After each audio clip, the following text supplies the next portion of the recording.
তুই বল, এটা হলো মনোজিতের বাসা। আসসালামু আলাইকুম।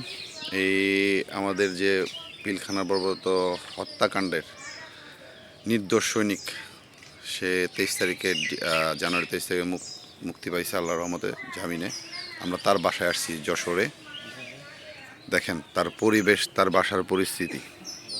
16টা বছর নিরপরাধ লোক যে জেল খাটছে, তার দেখেন তার পরিস্থিতি কী অবস্থা। আমরা সবাই আসছি এ বাসায়।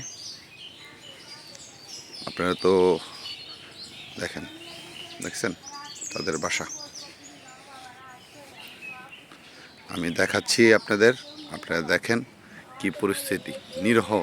নিরপরাধ নির্দোষ ব্যক্তি জেল খাটছে। দেখছেন তার পরিস্থিতি, তার ফ্যামিলি, মা বাবা কেউ নাই। মা বাবা যারা আছে তারা হচ্ছে অসুস্থ, থাকার মতন কেউ নাই। এই হচ্ছে আমার ব্যাটসম্যান। সে মনে করেন যে তাকায় থাকে, মানে তার স্মৃতিশক্তি অনেকটাই নাই বললেই চলে। তার এই অবস্থা এখন দেখতে পাচ্ছেন। এই অবস্থা। এই আমার ব্যাটসম্যান আসছে এখানে, শায়দ আসছে এইখানে আসছে। দেখেন তার বাসার বাইরে দেখাইছে, হয়তো আপনারা বলতে পারেন যে বাইরের এই অবস্থা, আর দেখেন এই ভিতরের অবস্থা তার বাসার। দেখছেন ভিতরের অবস্থা, তাদের ভিতরের অবস্থা বাসার দেখেন কি আছে। দেখছেন তাদের বাসার অবস্থা, এই তাদের অবস্থা বাসার। এই হলো আমাদের ব্যাটসম্যান মনোজিতের থাকার জায়গা, যেখানে শীত, এই প্রচণ্ড শীতের মধ্যে তাদের দেখেন কি অবস্থা। তারা কিভাবে থাকে, কতটা নিঃস্ব করছে,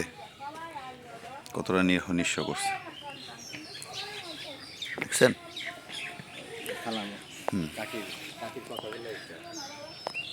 এই দেখেন, দেখছেন তার কি চলার মতো কোনো পরিবেশ নাই বা কোনো কিছু নাই। এই যে এখানে আসেন, এই যে হচ্ছে আমার ব্যাটসম্যানের ব্যাটসম্যানের মা, সে শুধু কান্না করে। সে অসুস্থ একজন। আমি আমার কিডনির সমস্যা, আমার লিভারের সমস্যা, আমার ডায়াবেটিস, আমার মাথার আড় খাওয়া, তাও আমি কখনো দুমিনি বাবা ওই সন্তানের জন্য। সবার সাথে কথা বলতেছে। গ্যাংরিন হইলো, ওর বাবার পার মাংস কেটে ফেলা, ওর বাবাও তো কাজ করতে পারে না।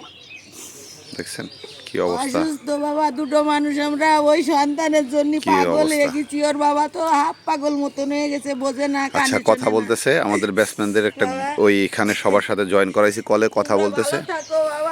এটা হচ্ছে এইটুকুই, এইটা তার বাসা না। এটা আবার বলবেন আপনারা এটা তার বাসা না, এটা হচ্ছে অন্যজনের বাসা।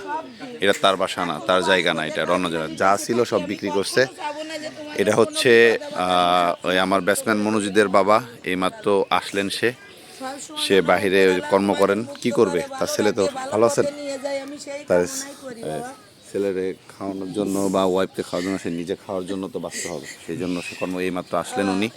ওর বাবার পায়ে গ্যাংরিন হইলো, 4 লাখ টাকা লেগেছে। ওই ছেলে যখন জেলখানায়, আমি কত কষ্ট করে জোগাড় করেছি। ভিডিও করো। ওর বাবার ওই যে সেই পায়ে শিরা খালি আর কাটিনি বাবা, আর সব কেটে ফেলে ওর বাবা 4 বছর বিছানায় ছিল। আমি কত কষ্ট করেছি, আমাদেরও চিনতে তার কষ্ট হয়। ওর বাবার পা এখন একটু সুস্থ হয়েছে, তাও কাদায় মাথায় যেতে পারে না, শিরার সমস্যা হয়ে গেছে, আর মাথার ব্রেনের সমস্যা হয়ে গেছে। এক একদিন 22-23 করে ইনজেকশন লাগাতে হতো, তাহলে বোঝা যাইতো। আর দড়ি নিয়ে তেল নিয়ে চলে যেত বাস লাইনে, মাথা দিয়ে যে মরে যাবো, আমি আর বেঁচে থাকবো না। কেউ আমার নেই, আমার সন্তান আমার এইসব কয়।